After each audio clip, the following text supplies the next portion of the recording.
Bible कहती है परमेश्वर तुम्हें उस दुष्ट से बचाए रखेगा। कौन सा दुष्ट? जिसके वश में सारा संसार पड़ा है।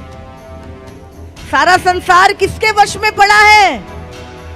बाइबल कहती है उस दुष्ट के वश में पड़ा है। लेकिन परमेश्वर ने हमें उस दुष्ट के हाथ से छुड़ाया और वो हमें दुष्ट से बचाए रखेगा जब हम परमेश्वर से लिपटे रहेंगे। हालेलुया। दुष्ट तुम्हें छू नहीं सकता। जब तुम परमेश्वर के बाड़े में रहोगे, वचन के बाड़े में रहोगे, शैतान तुम्हें छू नहीं पाएगा। हालेलुया।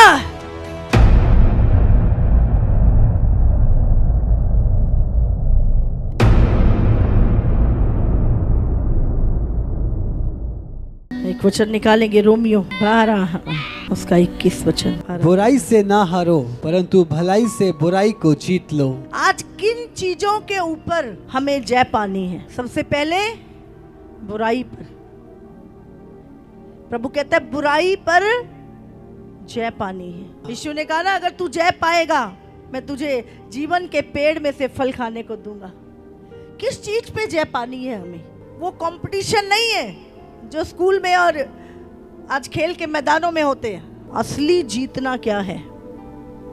प्रभु कहता है बुराई से जीतो, पाप के ऊपर जीत हासिल करो। बाइबल में लिखा है जो पाप करता है वो पाप का गुलाम है।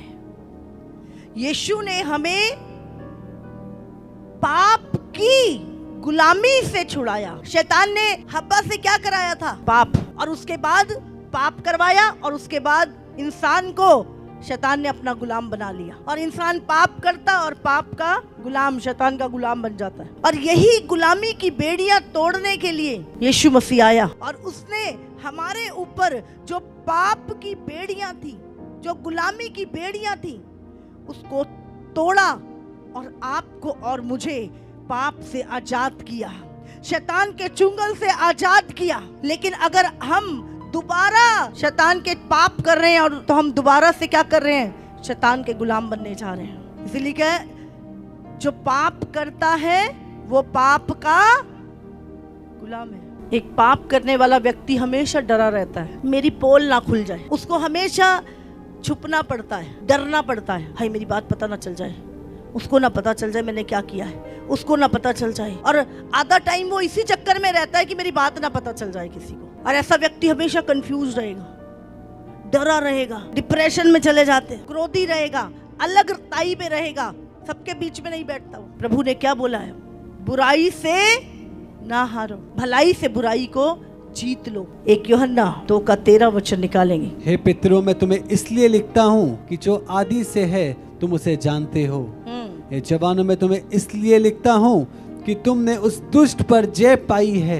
हे लड़कों, मैं तुम्हें इसलिए लिखा है कि तुम पिता को जान गए हो। आदि से कौन है? हम भी आदि से। प्रभु ने हमें लिखा है हमारे पैदा होने से पहले हम थे, जगत की उत्पत्ति से पहले हम थे, तो हम भी आदि से ही थे। हम अपने पिता को जानते हैं। हमारा आत्माओं का पिता, एक हमारा शरीर का पिता होता है और एक हमारी आत्मा का पिता है। बाइबल कहती है परमेश्वर हमारी आत्माओं का पिता है और हम उसे जान गए हैं। इसीलिए हमने उस दुष्ट पर हमने कैसे पाई जय? अगर हम यीशु को ना जानते, सत्य को ना जानते, तो हम सदा उसके गुलाम रहते। हमने जय कैसे पाई? यीशु को जानने के कारण हमने दुष्ट पे जय पाई। अब दुष्ट के काम नहीं करने, हमने दुष्टता के पीछे नहीं चलना। अगर दुष्ट है तो दुष्ट के काम भी है कि नहीं? परमेश्वर है तो परमेश्वर के काम भी हैं। हमने देखे अभी प्रभु के काम, कल भी देखे, रोज देखते हैं हम प्रभु के कामों को, क्योंकि परमेश्वर है और वो क्या है? भले काम करता है, लोगों का भला करता है, पापियों को माफ करता है, बीमारों को चंगा करता है, शैतान से लोगों को आजाद करता है, निर्मलों की सुधि लेता है। उसके काम है। पर दुष्ट अगर है तो दुष्टता उसके काम भी है, शरीर के काम,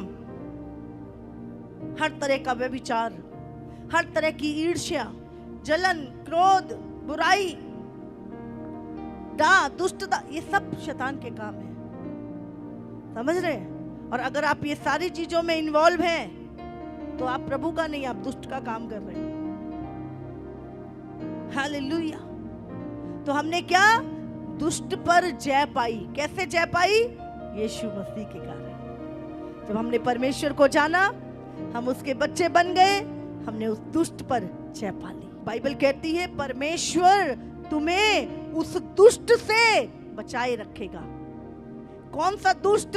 जिसके वश में सारा संसार पड़ा है। सारा संसार किसके वश में पड़ा है? बाइबल कहती है उस दुष्ट के वश में पड़ा है। लेकिन परमेश्वर ने हमें उस दुष्ट के हाथ से छुड़ाया और वो हमें दुष्ट से बचाए रखेगा जब हम परमेश्वर से लिपटे रहेंगे। हालेलुया। दुष्ट तुम्हें छू नहीं सकता। जब तुम परमेश्वर के बाड़े में रहोगे, वचन के बाड़े में रहोगे, शैतान तुम्हें छू नहीं पाएगा। एक वचन निकाल, 1 यूहन्ना 5:4। क्योंकि जो कुछ परमेश्वर से उत्पन्न हुआ है वह संसार पर जय प्राप्त करता है, और वह विजय जिससे संसार पर जय प्राप्त होती है हमारा विश्वास है। हम परमेश्वर से उत्पन्न हुए हैं, हाँ कि नहीं? हमने नया जन्म पाया पवित्र आत्मा के, परमेश्वर के आत्मा के द्वारा। तो आप और मैं किससे उत्पन्न हुए? परमेश्वर से उत्पन्न हुए। और जो परमेश्वर से उत्पन्न हुआ वो संसार पर जय प्राप्त करता है। और वो विजय जिससे संसार पर जय प्राप्त होती है हमारा विश्वास है। प्रभु पे, उसके वचन पर जब हमारा विश्वास होता है हम संसार पे जय पाते हैं। इसी को अगर हम 2:15, तुम ना तो संसार से और ना संसार में की वस्तुओं से प्रेम रखो।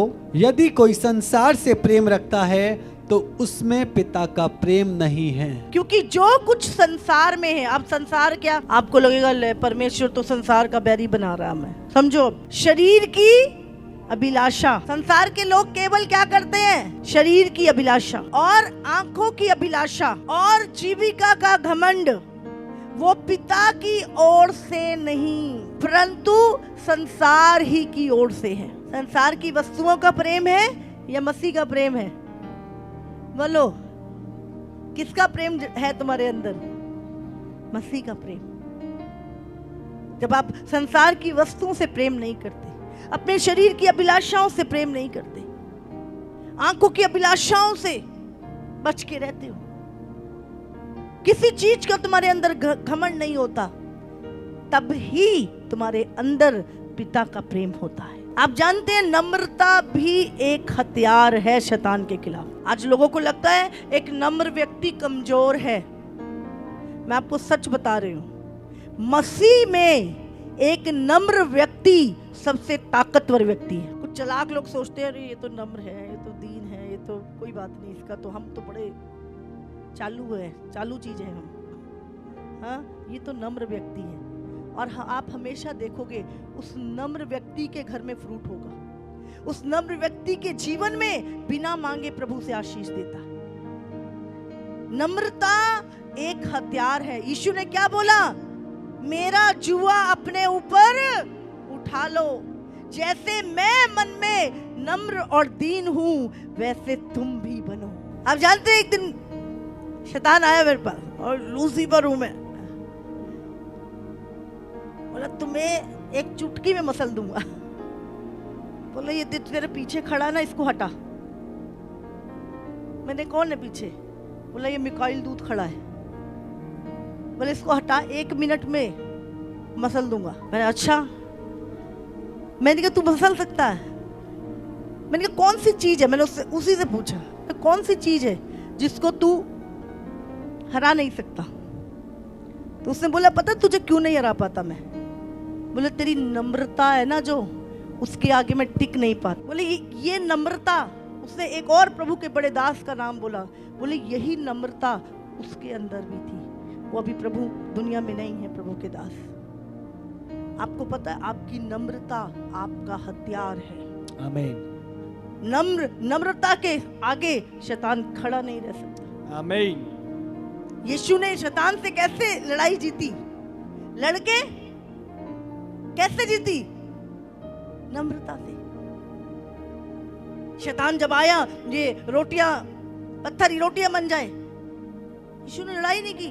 ओए तू कौन है, चल इधर, हाँ तू जानता नहीं मैं कौन हूं?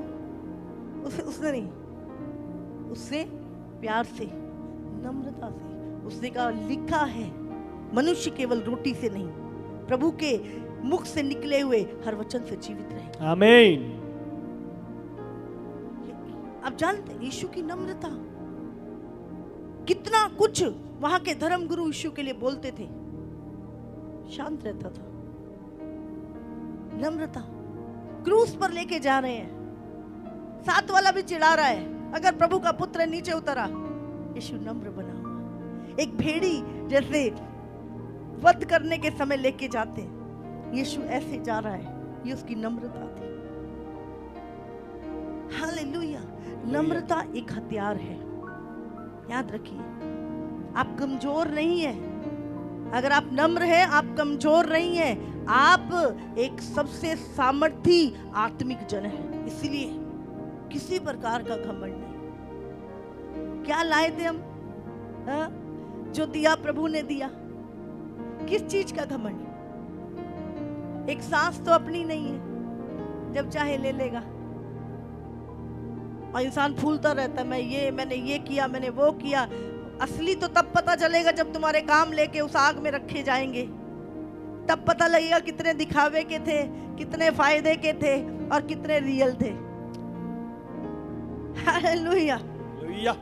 तो इसीलिए अपने काम प्रभु के लिए, सच्चाई का जीवन, रियल जीवन जियो, जो हाँ की हाँ, ना की ना।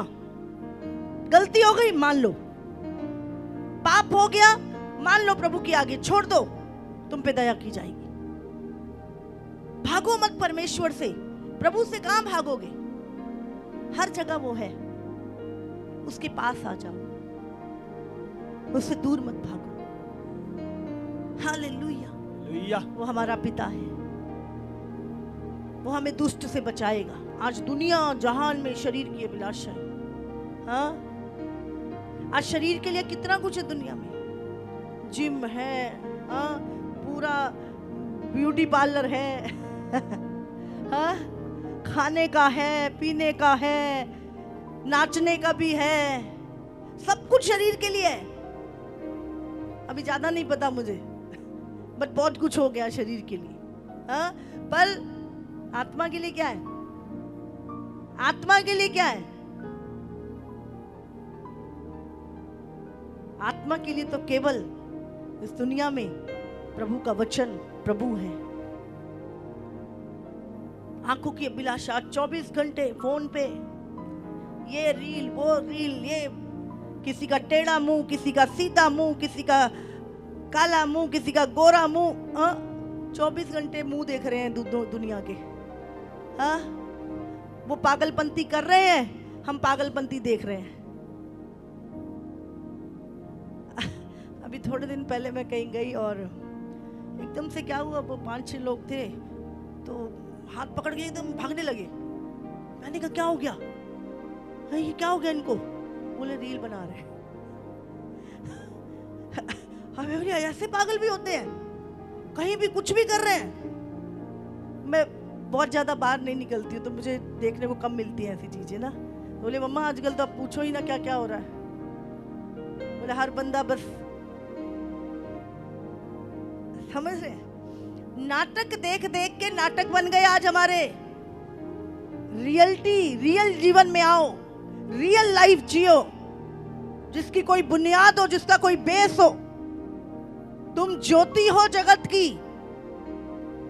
अपने आप को शैतान के हाथ का खिलौना मत बनाओ। आपको पता नहीं परमेश्वर को कितनी उम्मीद है तुमसे। तुम्हें तो दुनिया भर की उम्मीद है परमेश्वर से, प्रभु को ना हो तुमसे। पिता नहीं है वो तुम्हारा, तुमसे भी आशा रखता है। वो चाहता है तुम जगत की ज्योति, मैंने तुम्हें बनाया, तुम्हारा प्रकाश अंधकार में चमके और तुम्हारे भले काम देखकर लोग तुम्हारे परमेश्वर की महिमा करें। अभी लोग बोलते रहे कोई कुछ नहीं होता, वो मेरी फ्रेंड है ना, क्रिश्चियन है, सारे उल्टे काम करती है। वो मेरा दोस्त है ना, सब दारू पीता है। क्या कर रहे हो? अपने पिता का सर नीचा कर रहे हो,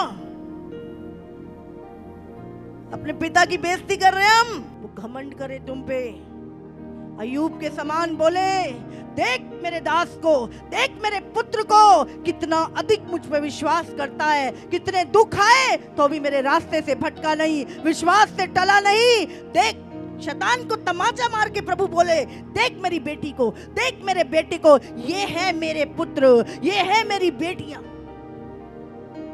परमेश्वर के लिए घमंड का कारण बन जाओ। मेरे पापा के दोस्त थे, मैं उनको वचन सुना रही थी, थोड़ा टाइम हुआ था प्रभु में आए हुए, बड़ी एक्साइटेड। अंकल जी ऐसा है वैसा है, प्रभु ऐसा करता है, प्रभु ऐसा करता है, यीशु मसीह तुम्हारा, पूरा पूरा जोर लग रखा था मेरा। बोले बेटा जी, ये हमारे ना सामने ना एक मोहल्ला है, पूरा क्रिश्चियनों का है। बोले रोज चोरी करते हैं, ये करते हैं, दारू पीते हैं, लड़ाई झगड़े करते हैं। उस टाइम नहीं थी, जवाब देना नहीं आता था। मैं बोले अच्छा, नहीं नहीं नहीं, यीशु ऐसा नहीं है। मैंने बोला 5 उंगली बराबर नहीं होती है, कुछ हो गया शायद। आज नाव को बचाना मुश्किल नहीं है, ये पुराने दाग मिटाने मुश्किल हो रहे हैं, समझ रहे हैं? तो हमें ठोकर का कारण नहीं बनना किसी के। आप ज्योति के समान चमको। आप काम के प्लेस पे हो, लोग आपकी विटनेस दें, भाई ये व्यक्ति प्रार्थना वाला है। आप कहीं कॉलेज में हो, स्कूल में हो, आपकी विटनेस दी जाए, ये गलत कामों में नहीं है, ये उल्टे काम नहीं करता भाई, ये ईमानदार, ये परमेश्वर को मानने वाला है। आपकी विटनेस हर जगह पे दी जाए। रोज 1 घंटा, कम से कम 1 घंटा प्रार्थना करनी है सबको। कितना? ज्यादा नहीं बोल रही हूं। मोबाइल बोलूंगी कितने घंटे देखेंगे? बोले था 24 घंटे दिखा लो। कितने घंटे प्रार्थना करनी है? यीशु ने बोला, ये एक पैर भी नहीं जाग सका मेरे साथ। कितना? 1 घंटा करेंगे? कितने लोग करेंगे? हाथ उठा लो। अगर तुम मसीह हो तो तुम करोगे। कम से कम कह रही हूं, कम से कम 1 घंटा सबने प्रार्थना करनी है। टाइम तुमने निर्धारित करना है, शाम को करो, सुबह करो, रात को करो, पर 1 घंटा कम से कम रूटीन में आपने प्रार्थना करनी है। और हफ्ते में कम से कम 2 दिन आपने उपवास करना है। 3 दिन करो वो तुम्हारी मर्जी, 2 दिन तो कम से कम। अगर आप एक मसीह है, प्रभु ने बोला है उपवास कर। कुछ दुष्ट आत्माएं उपवास से ही जाएंगी। कम से कम 2 दिन। हम 1 साल में 6 महीने से भी ज्यादा उपवास होता है हमारा, तो ज्यादा नहीं, हफ्ते में 2, महीने में 7 उपवास कम से कम हर मसीह को करना चाहिए। वचन कहता है, ये चॉइस नहीं है, ये आज्ञा है प्रभु की। और हफ्ते में कम से कम 1 रात नाइट प्रेयर, भले 2-3 घंटे प्रार्थना करो, 12 से 3, पर कम से कम नाइट प्रेयर 1 दिन। हमारे कलीसिया में 24 घंटे प्रार्थना चलती है, 24 घंटे अभी भी प्रार्थना चल रही है वहां। अब बाहर से युद्धों को नहीं जीत सकते, जितना मर्जी जोर लगा लो, सिफारिश लगा लो, कुछ भी कर लो, आपको युद्ध आत्मा में जीतने होंगे। प्रभु ने कहा तुम एक युद्ध में हो, और तुम्हारा युद्ध लहू और मांस से नहीं, पर अंधकार की शक्तियों से है जो आकाश में है। आमीन। तुम युद्ध में हो। तुम ये नहीं कि बस पास्टर युद्ध में है, हर मसीह व्यक्ति एक युद्ध में है। युद्ध किससे है? किसी मनुष्य से नहीं, किसी जाति से नहीं। हमारा युद्ध शैतान से है, अंधकार से है। 3 चीजें बोली है मैंने। सबसे पहले प्रार्थना। हाँ, समझ रहे हैं? प्रार्थना। प्रार्थना आपको परमेश्वर से जोड़ती है, वार्तालाप करते हो आप परमेश्वर पिता से अपना। और दूसरा उपवास, हफ्ते में 2 कम से कम। और तीसरा हफ्ते में 1 दिन नाइट प्रेयर कम से कम। कहते ना LKG वाला होमवर्क है ये, शुरुआत करिए। यीशु आ रहा है, स्वर्ग में भी थोड़ा धन इकट्ठा कर लें, धरती पे तो खूब करने में लगे हैं। बाइबल में लिखा अंत के दिनों में पृथ्वी पे धन इकट्ठा मत करो, तुम्हारा धन तुम्हारे विषय में गवाही देगा। ये प्रार्थना नहीं कर रहा था, ये धन इकट्ठा कर रहा था। जिस चीज को आप परमेश्वर के लिए जितना छोड़ोगे वो आपके पीछे आएगी। प्रभु ने कहा तू मेरे धर्म राज की खोज कर, बाकी की सारी वस्तुएं तेरे पीछे अपने आप आएंगी। हालेलुया। हालेलुया। मैंने संसार का कभी नहीं मांगा प्रभु से कुछ, अपने आप दे देता है, बिना मांगे दे देता है। जीना है तो ऐसे जियो कि लोग तुम्हारे पीछे तुम्हारा अनुकरण कर सके। आमीन। यस, मुझे ऐसा पौलुस जैसा बनना है। अगर इसने किया है मैं भी करूंगा। हजारों चीजें होती हैं, हजारों जरूरतें होती हैं। मैं हंसती हूँ, कोई बात नहीं, मिरेकल होगा, देखेंगे अब यीशु को, देखेंगे सच्चाई पे चलने में। प्रभु ने कहा ना तू सत्य पे चल, चलेंगे। अब तू देख प्रभु तू क्या करे। हालेलुया। फिर आप भी रौब के साथ चलते हो प्रभु के साथ। प्रभु अब हम चिंता नहीं, हम तेरे वचन पे खड़े हैं, बाकी की चिंता तेरी है। आमीन। हालेलुया। पैसे के लिए कभी प्रभु का काम नहीं रुकना चाहिए। धन बहुत, बाइबल कहती है कोई मनुष्य धन और परमेश्वर दोनों की सेवा नहीं कर सकता। वो एक से मिला रहेगा और दूसरे का बैरी होगा। हालेलुया। हालेलुया।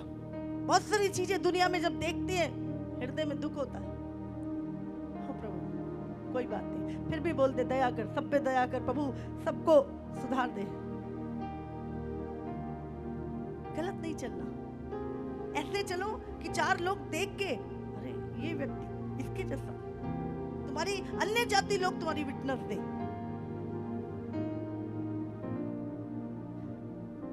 जब उनको विटनेस चलती फिरती पत्रियां हो, तुम बाइबल पढ़ो, बाइबल पढ़ो, कोई नहीं पढ़े, बोले तुझे पढ़ूंगा, तू देख, वचन तो तेरे अंदर है ना। वचन कहाँ है? पौलुस के पास कौन सी बाइबल थी बताओ? थी कोई बाइबल उसके पास? कोई बाइबल नहीं। रोज प्रकाशन आ रहे हैं ऊपर से, रोज स्वर्ग से प्रकाशन आ रहे हैं। वो इब्राहिम ने क्या किया था पौलुस को पता है। यूसुफ ने, दाऊद ने क्या किया पौलुस को पता है। हजारों साल पहले क्या बातें हुई परमेश्वर के साथ पौलुस लिख रहा है। कैसे? वो आत्मा में जीवित था, डेली प्रकाशन पाता था। आज हजारों प्रकाशन प्रभु ने हमें दिए, रोज देता है। किताबें, डायरियां भरी पड़ी हैं। अंत के दिनों में क्या हो रहा है, कैसे क्या चीजें हम देख रहे हैं। नदियां लाल हो रही हैं, चंद्रमा लाल हो रहा है, लड़ाइयां ही लड़ाइयां चारों तरफ। क्या है, हम कहां खड़े हैं, किस मोड़ पे खड़े हैं? केवल क्या खाएंगे और क्या पिएंगे चिंता से नहीं चलेगी जिंदगी। अब अनंत काल के जीवन के विषय में सोचना है हमें। यीशु आ रहा है, क्या तैयार हूं मैं? क्या मेरा परिवार तैयार है?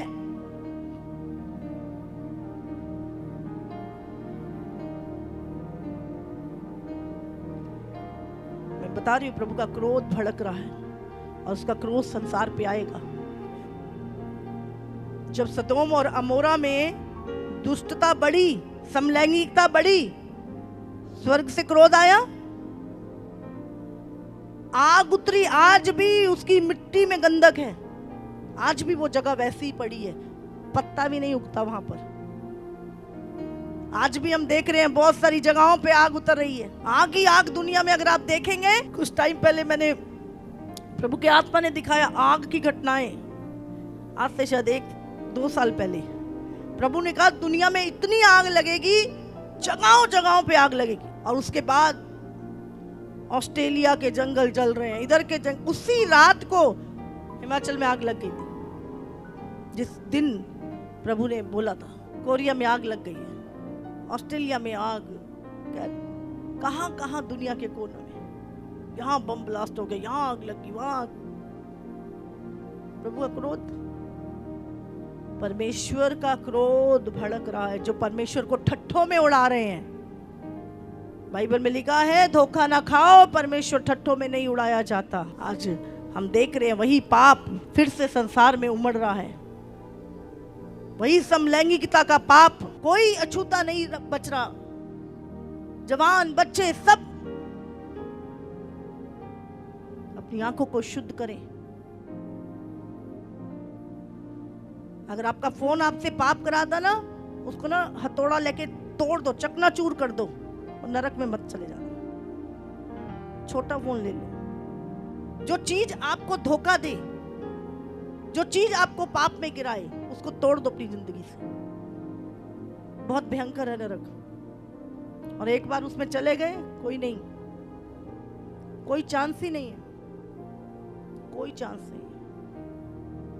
धनी व्यक्ति दुनिया में तो बहुत धनी था, बहुत बढ़िया, पर स्वर्ग में जाके, नरक में जाके कोई पानी की बूंद भी नहीं है।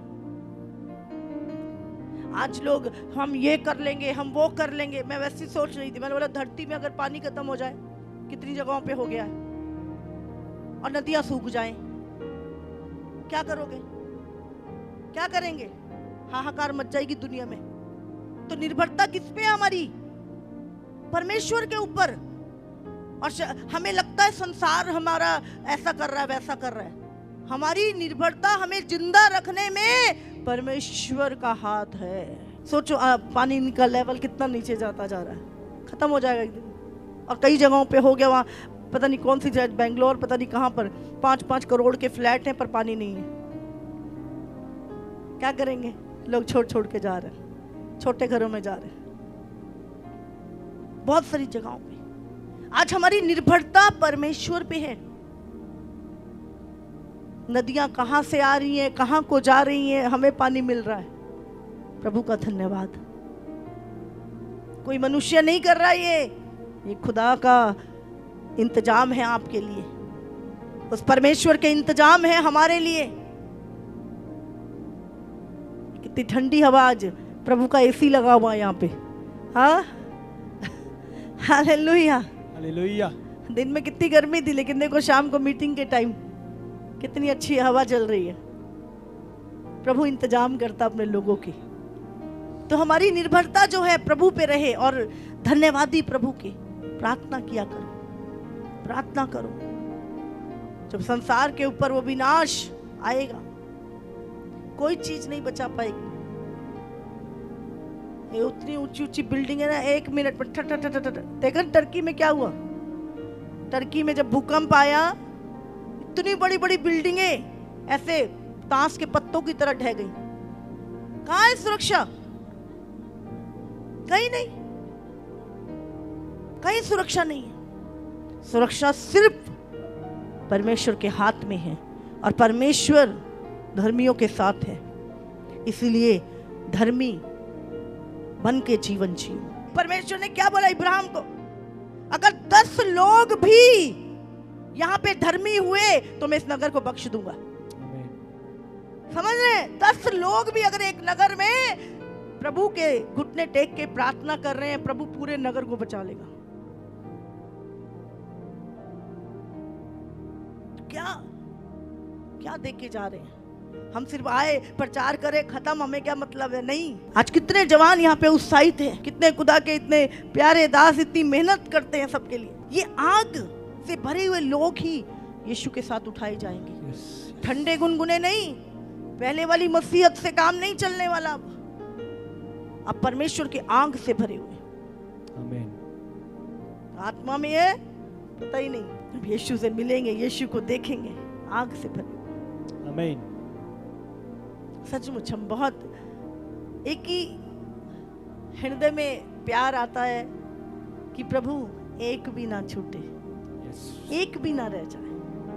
एक एक व्यक्ति जो यहाँ बैठा है प्रभु, एक एक जन तेरे साथ उठाया जाए। आपको पता नहीं वो पीड़ा जो है ना, आपसे ज्यादा प्रभु को पीड़ा है, लेकिन प्रभु भी अपने वचन से बंधा हुआ है। उसने कहा कोई डरपोक, कोई व्यभिचारी, कोई जादू टोना करने वाला, कोई झूठा स्वर्ग के राज्य में नहीं जाएगा। आप अपने मन को वैसी तसल्ली देते, मैं तो जाऊंगा, मैं तो जाऊंगा, मैं तो 50 साल से क्रिश्चियन हूं। आप मसीह तो हो, पर आपके अंदर व्यभिचार का भी बीज है, झूठ का बीज है, लालच का बीज है। शैतान आ जाता आपका पीछा करते करते। इतनी दुआ करता हूं मैं, उपवास भी करता हूं, पर पाप का बीज भी मेरे साथ रहता है, वो बीज के पीछे आ जाता है। इसलिए पाप के बीज को खत्म करो। तो यीशु इस राज्य के विषय में नहीं, स्वर्ग के राज्य के विषय में हमें बताने आया। मेरा राज्य निकट है, निकट है। और अब तो सारी निशानियां पूरी हो रही हैं। कितने देशों में नदियां लाल हो गई, खून बन गई। अभी ईरान में खून की बारिश हुई है। कभी सुना है हमने खून की बारिश?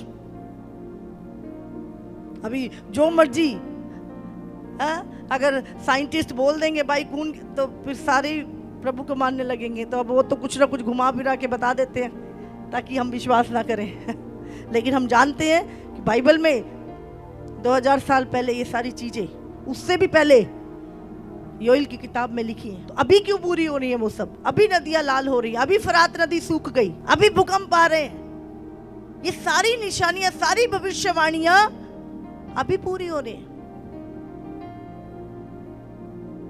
अभी कुछ दिन पहले, शायद आजकल की न्यूज है, इंसान के दिमाग में चिप लग गई। बहुत कुछ होने वाला है। कैसे हम सरवाइव करेंगे? दिमाग से नहीं कर सकते, आत्मा में चलोगे तब। विश्वास में जो लिखा है उस पे विश्वास करना है। डेली वचन को पढ़ना है, डेली 1 घंटा प्रार्थना, उसके बाद बाइबल खोल के पढ़ना। कोई तुम्हें अंत के दिनों में भरमाने ना पाए। झूठी शिक्षाएं, झूठी चीजें, दुनिया भर की यूट्यूब, फेसबुक भरा पड़ा। परख का आत्मा मांगो, परख का आत्मा।